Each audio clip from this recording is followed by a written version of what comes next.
네, 오늘은 대림절 두 번째 주일입니다. 하늘에는 영광, 땅에는 평화라고 하는 것이 우리에게 또 임하기를 그 어느 때보다 우리가 기다리는 절기를 우리가 지금 지나고 있습니다. 아기 예수의 탄생을 준비하는 이 시기에 우리 여호수아기에 오늘 등장하는 한 여인으로부터 출발한 놀라운 여정을 나누려고 합니다. 네, 마이크를 조금만 올려주실래요? 네, 제가 목소리가 지금 잘 안 나와서.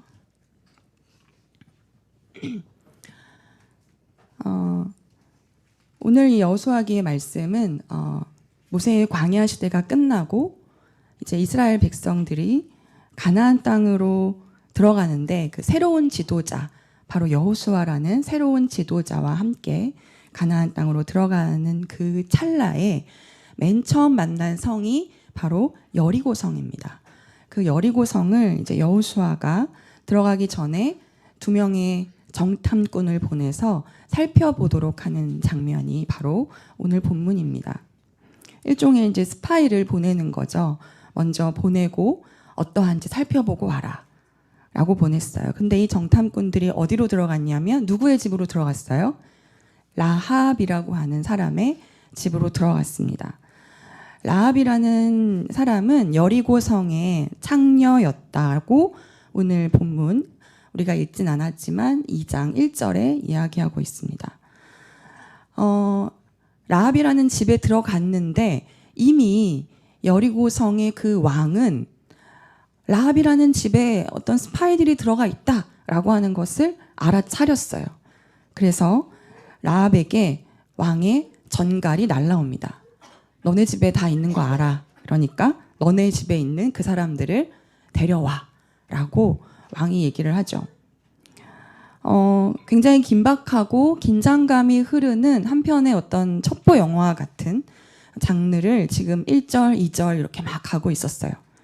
그러면 라합이 여러분 어떻게 해야 되죠? 아, 여기 있습니다 라고 그 첩자들을 내놓아야 본인이 안전할 수 있습니다. 그런데 라합의 반응이 좀 이상하죠. 라합이 뭐라고 얘기하는지 우리 한번 같이 읽어보겠습니다. 여호수아기 2장 4절에서 5절입니다.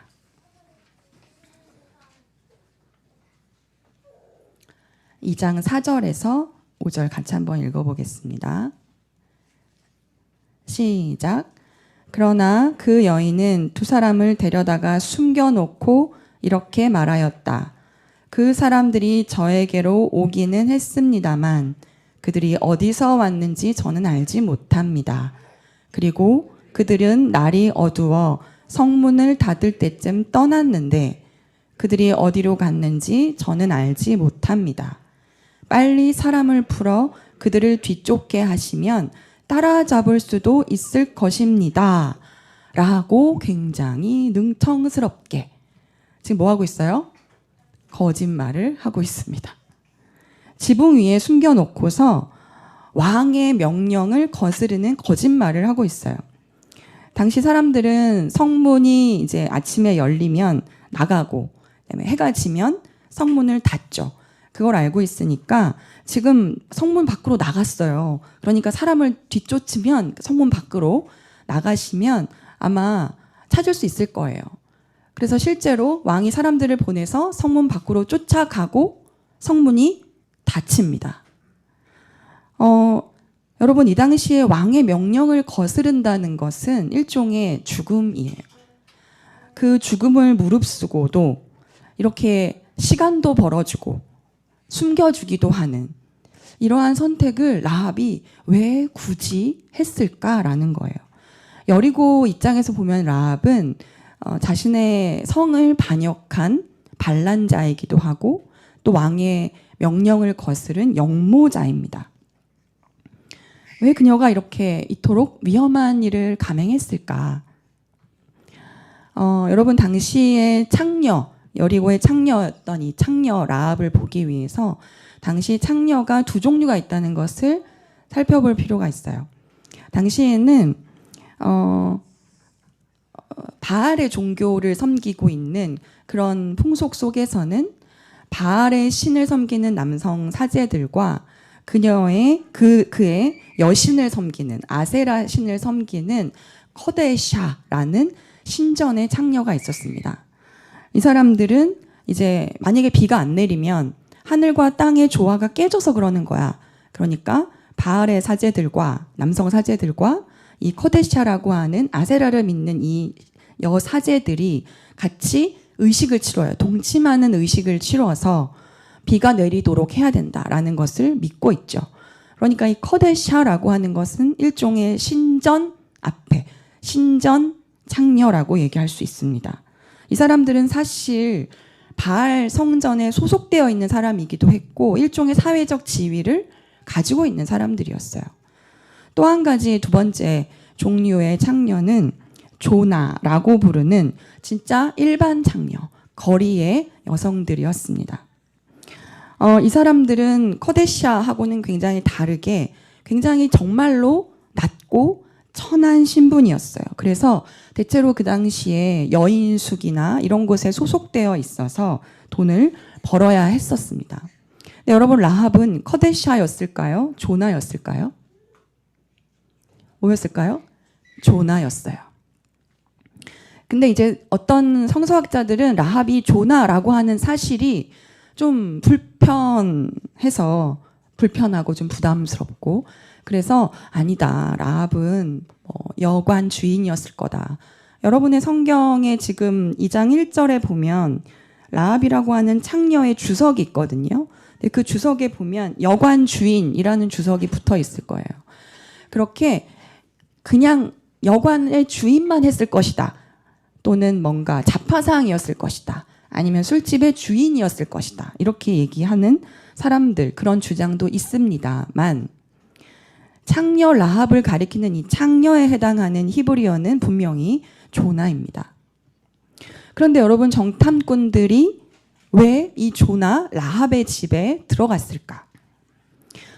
이 당시 여리고성이라고 하는 곳은 이제 이스라엘 백성들이 가게 될 그 가나안 땅 광야 중에서 가장 큰 오아시스가 있는 성읍이었어요.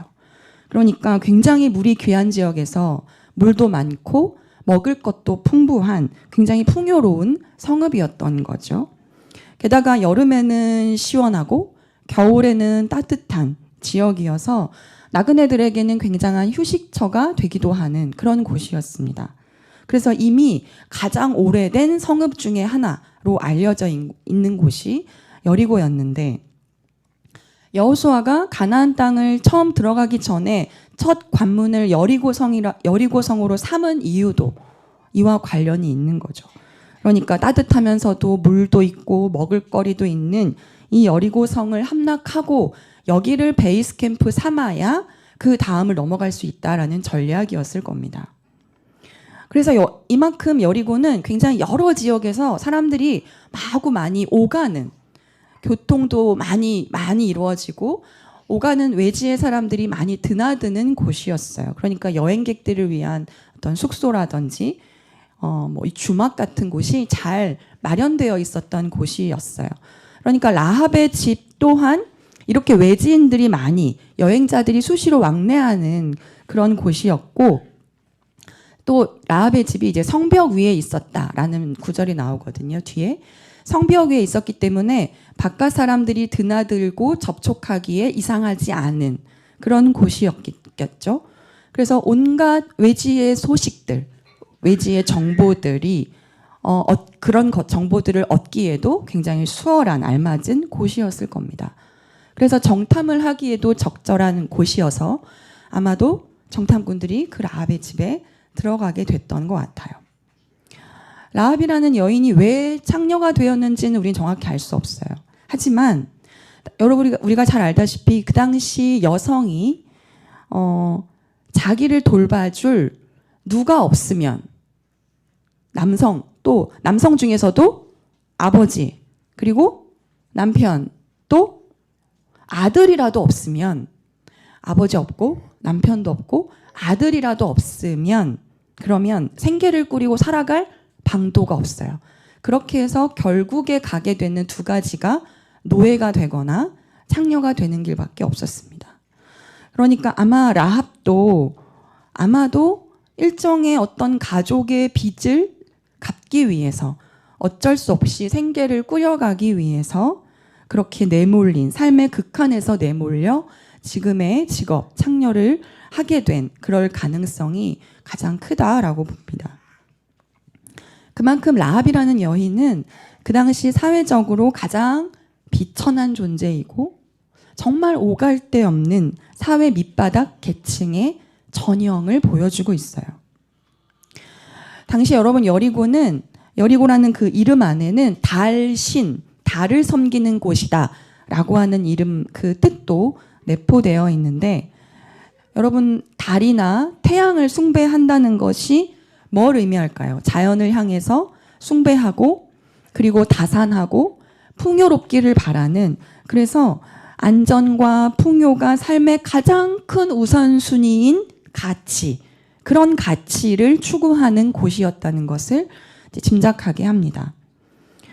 그렇지만 여러분 우리도 이미 많은 이야기를 들어서 여러분들이 짐작하시듯이 풍요와 성장의 신이 판을 치면 칠수록 어떻게 되죠? 가난한 백성들은 더 살기 힘들어져요. 지배자들이 높은 세금으로 그들을 수탈할 수 있고 또 라합과 같은 어떤 민중의 계층들은 굉장한 노역이나 가난함이나 그런 굶주림에 시달려야 했습니다. 비참한 생활을 더더욱 하게 되는 거죠.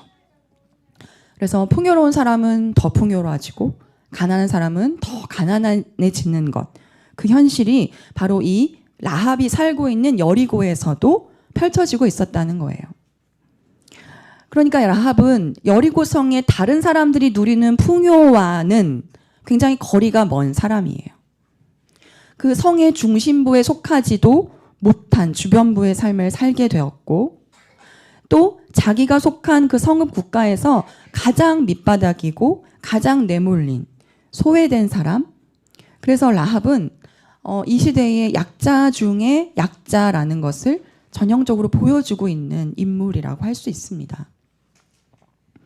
그러던 어느 날 그 라합이 여리고성의 성벽에 있다가 수많은 외지인들이 드나들면서 전해지는 어떤 소식들을 들었습니다. 라합이 그것을 정탐꾼들에게 이야기해요. 나는 이런 걸 들었다. 자, 라고 얘기하는 부분이 2장 10절입니다. 같이 한번 읽어볼게요. 오늘 본문의 여호수아기 2장 10절 말씀.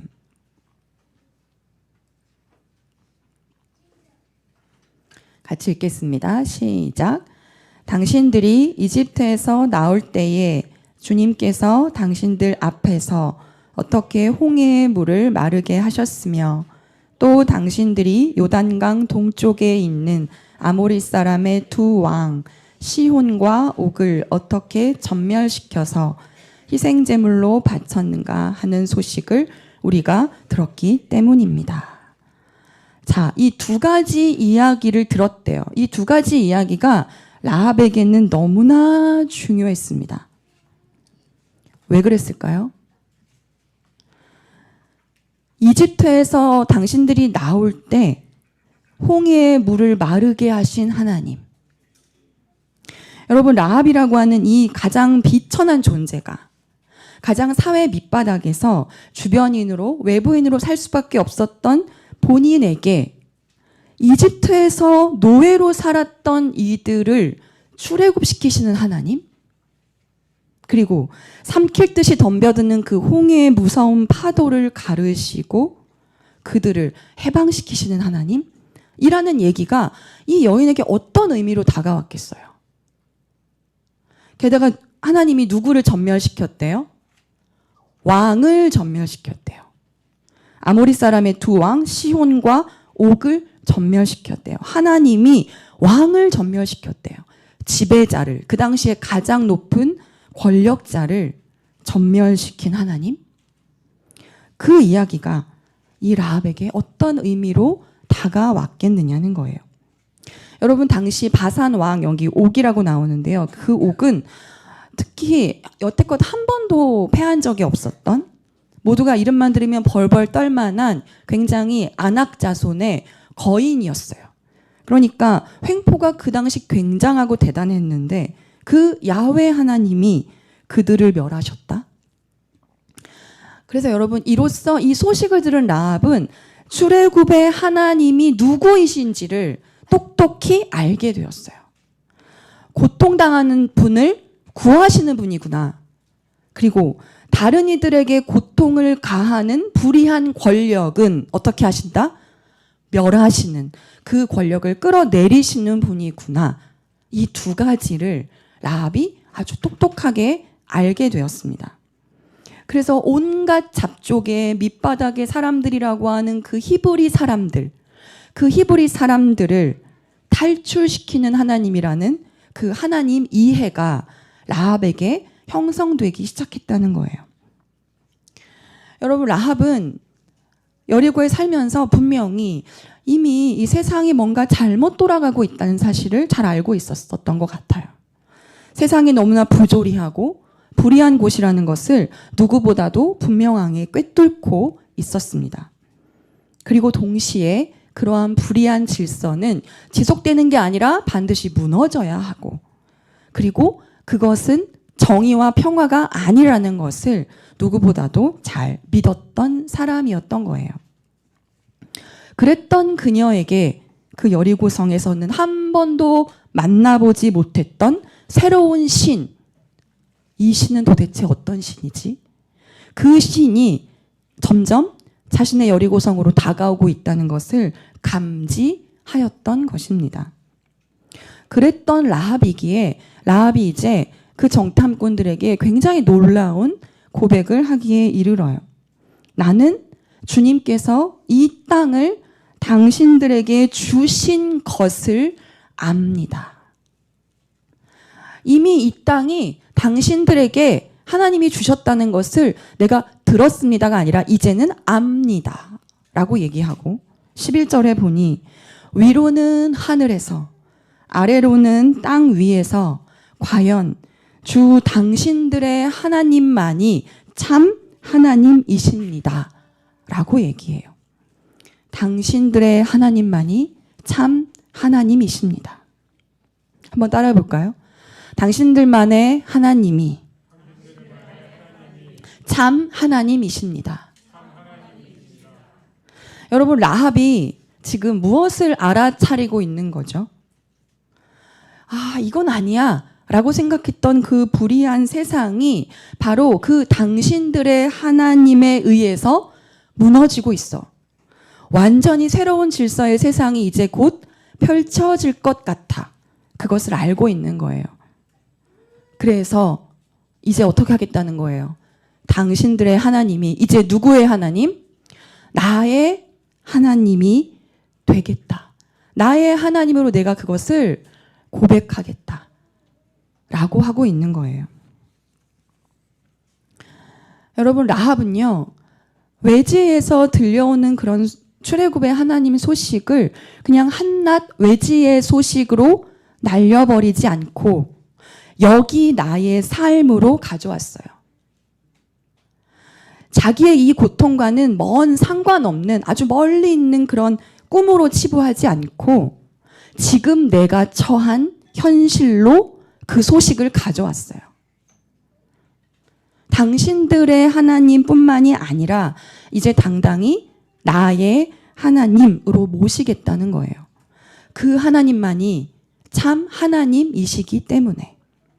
여러분, 이것이 라합의 마이 웨이예요. 라합의 위대함은 바로 여기에 있습니다. 만약 열심히 일을 하고 생계를 반드시 돈을 벌면서 이어가야 하는 우리의 그 지치는 삶과 하나님이 아무런 관계가 없다면,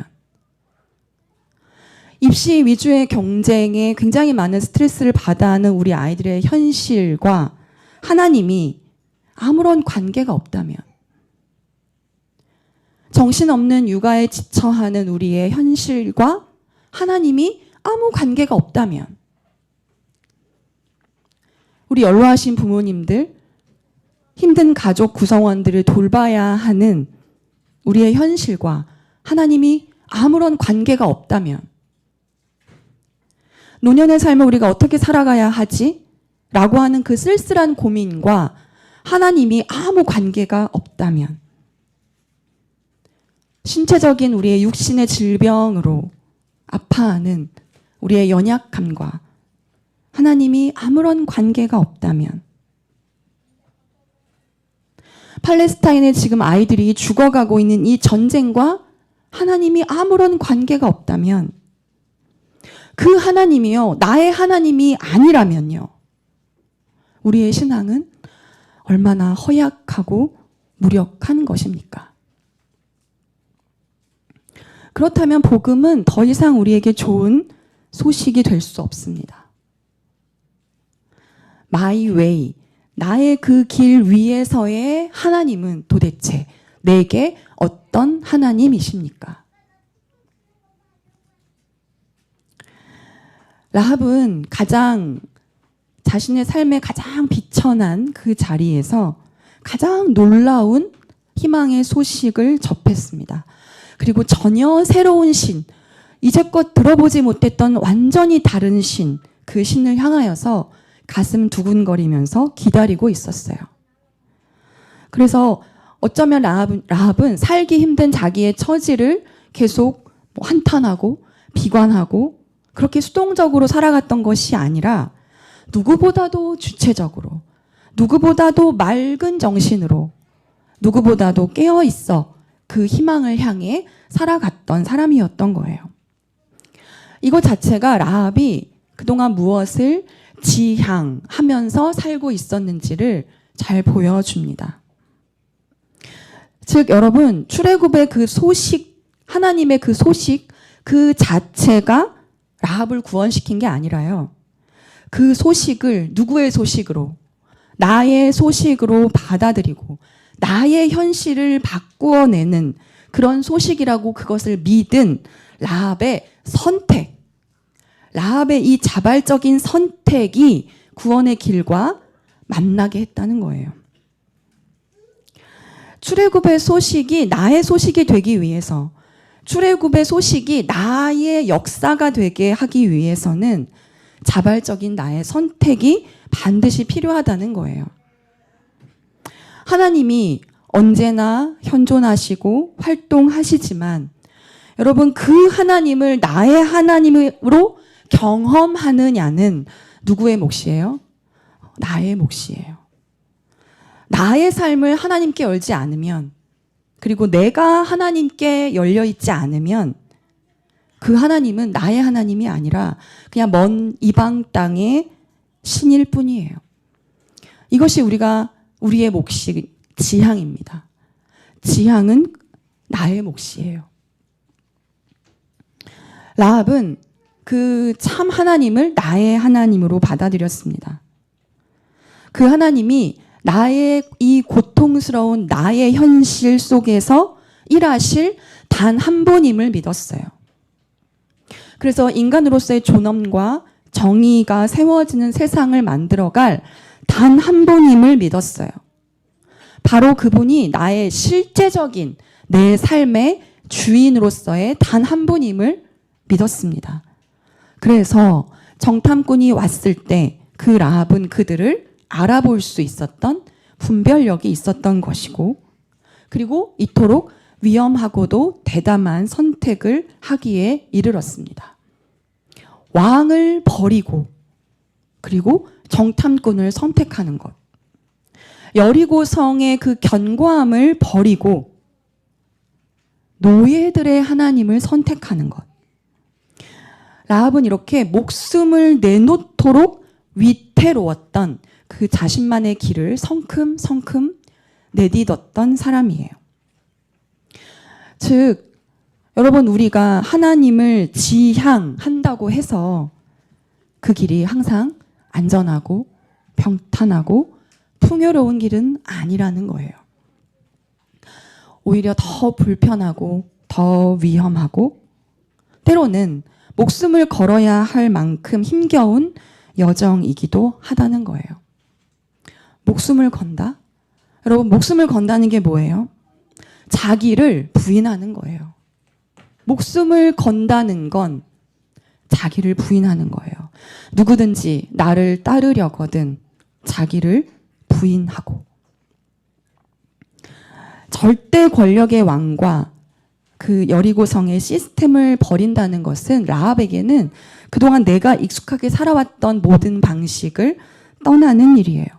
여러분, 그것을 버리는 일은 정말 죽을지도 모른다라는 그 두려움이에요. 그러나 그 죽을 것 같다라고 하는 그 두려움을 끌어안고 그럼에도 따르겠다라고 하는 자기 승복입니다. 이것이 라합이 보여주었던 동의예요. 동의. 나의 방식에 동의하지 않고 하나님의 방식에 동의하겠습니다. 여러분, 그래서 동의는 우리의 고단한 우리의 현실과 하나님이 아무 관계가 없는 게 아니라 하나님의 방식으로 우리의 현실을 바라보고 그 하나님께 우리의 현실을 온전히 맡겨드리는 일입니다. 그럼으로써 어떤 일이 벌어져요? 내 삶의 우선순위가 재조정이 되기 시작하는 거예요. 동의함으로써 나의 방식이 아니라 하나님의 방식에 나를 맡겨드림으로써 그 길이 좀 불편하더라도 그 길이 좀 나를 힘들게 하더라도 계속 내어 맡기는 것, 우선순위가 그렇게 재조정됩니다. 우리가 바꾸려고 노력하는 것이 아니라 그 나만의 길, 그 마이 웨이를 우리가 걸어갈 때 우리의 신앙은 허약하고 무력한 것이 아니라 가장 강하고 온전하여 진다는 거예요. 오늘 누가복음에서 예수님이 이렇게 말씀하시죠. 오늘도 내일도 그 다음 날도 나는 내 길을 가야 하겠다. 여러분, 이 말씀을 예수님이 했을 때에는 사람들이 예수님을 막 추앙하고 지지하고 막 예수님의 길을 준비하고 이럴 때가 아니고요. 바리새파 사람들이 예수님께 와서 헤로드 왕이 널 죽이려고 해. 빨리 도망가. 라고 하는 얘기를 들었을 때예요. 그랬을 때 예수님은 오히려 그 헤롯 왕, 그 교활하고 간사한 그 여우 같은 놈한테 이렇게 말하라 그래. 오늘도 내일도 그 다음 날도 나는 내 길을 가야 하겠다. 나는 계속 귀신을 내쫓을 것이다. 나는 계속 병을 고칠 것이다. 그리고 예언자가 예루살렘이 아닌 곳에서 죽을 수 없다. 이 말은 뭐예요? 자신의 죽음의 장소가 될 예루살렘을 향하여 나는 계속 갈 것이라는 거예요. 여러분, 영적 여정은 그래서 이토록 위험천만한 여정이기도 해요. 그러나 동시에 그 길을 가지 않고서는 살 수 없는 여정이기도 해요. 여러분, 이것을 오늘 로마서에서는 이렇게 얘기하고 있어요. 그리스도께서도 자기에게 좋을 대로만 하지 않으셨습니다. 철저히 비방받는 길, 철저히 죽음의 길, 그것을 향해 가셨어요. 그러나 그것이 끝이 아니라 마침내 다시 사는 길을 보여주셨죠. 그래서 예수님의 길은 죽어서 사는 길입니다. 라합이 이제 정탐꾼들에게 부탁합니다. 어떤 말씀을 부탁하는지 같이 한번 읽어보겠습니다. 12절, 13절. 여호수아 2장 12절, 13절.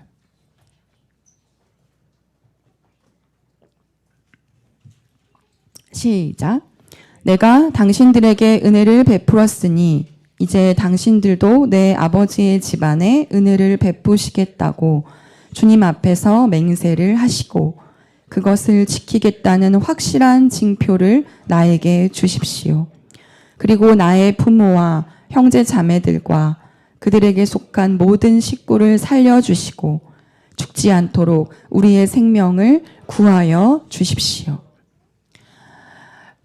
라합은 여러분 이미 개인 라합을 넘어서고 있습니다. 우리의 간담을 서늘하게 하고 우리의 마음을 녹였던 그 하나님을 당신들의 하나님에서 이제 나의 하나님으로, 그리고 더 나아가 이제 우리의 하나님으로 모시고자 그 하나님을 확장시키고 있어요. 이제 하나님은 나 개인만이 아니라 우리 공동체의 현실 안으로 들어오셔서 활동하시는 분이 되신 거예요. 세상 권력이 아무리 기세등등하고 떨쳐도 온 세상은 하나님이 활동하고 계시다는 것, 그 속에 있다라고 하는 당찬 믿음이 라합에게 이제 형성되고 있다는 거죠. 그래서 나중에 확실한 표징을 달라고 했는데 그 표징이 뭐였냐면 홍색실이었어요. 그러니까 라합이 그 정탐꾼들을 풀어주고 놓아주고 도망가게 해줬던 그 창문에 홍색실을 매달아 놔라. 그러면 나중에 여리고성이 함락될 때 그 홍색실이 있는 집에 있는 모든 사람들은 구원을 받을 것이다 라고 약속하거든요.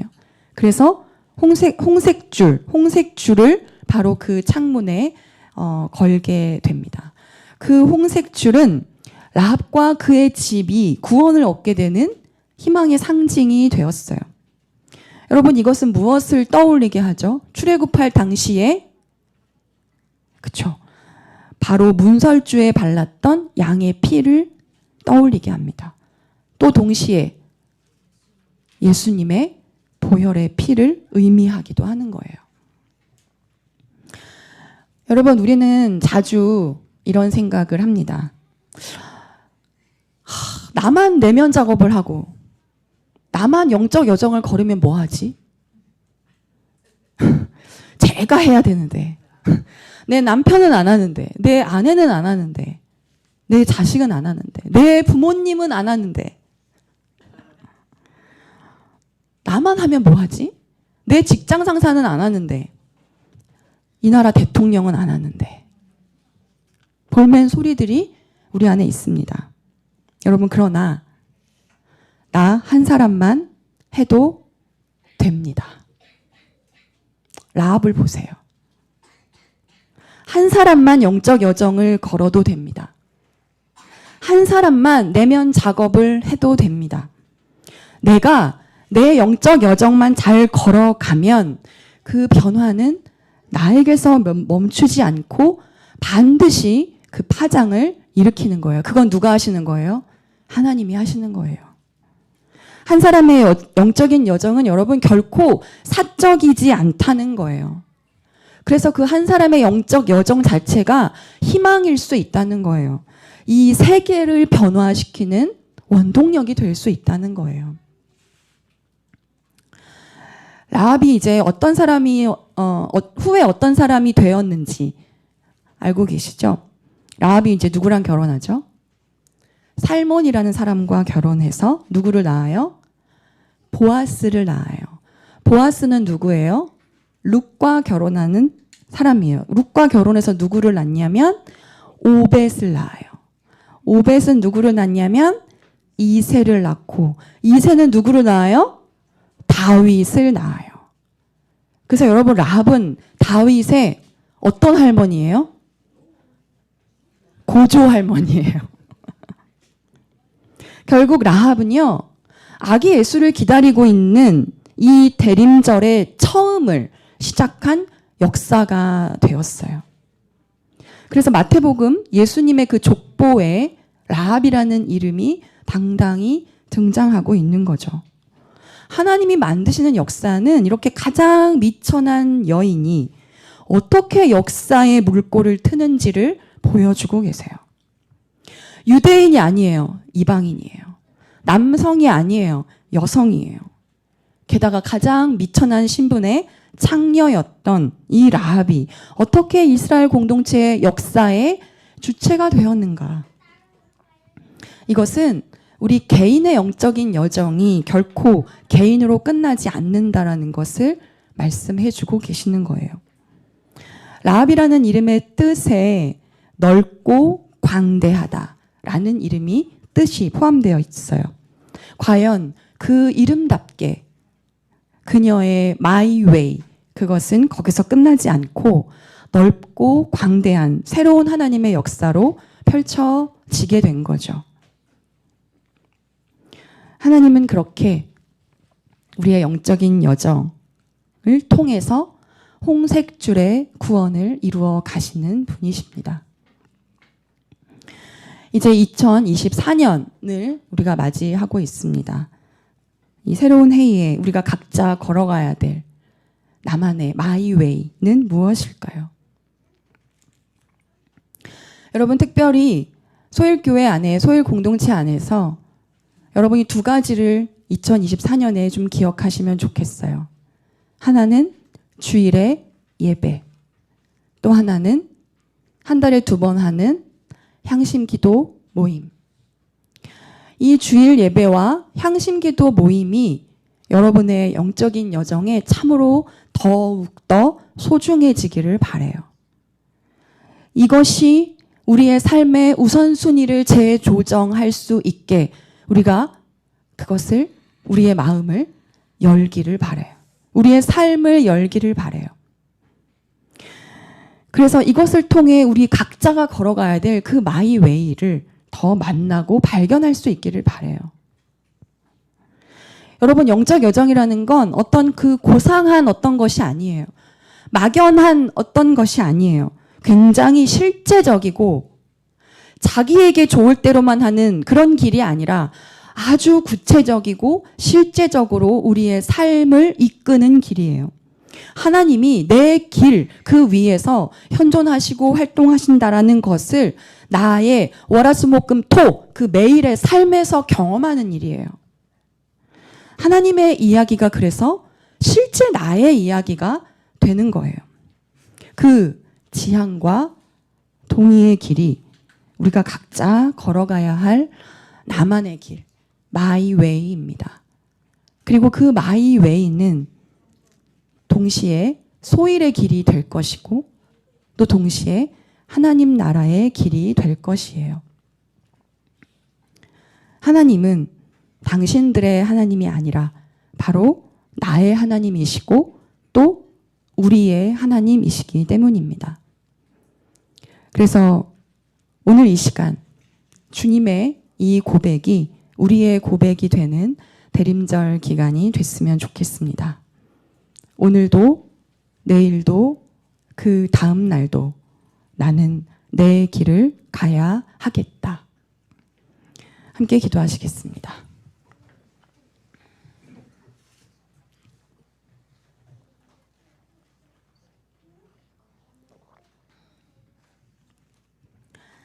자비하신 하나님, 출애굽의 하나님, 바로 그분을 나의 하나님, 우리의 하나님으로 모신 그 라합의 실존적 선택과 믿음이 바로 우리의 여정이 되게 하여 주시옵소서.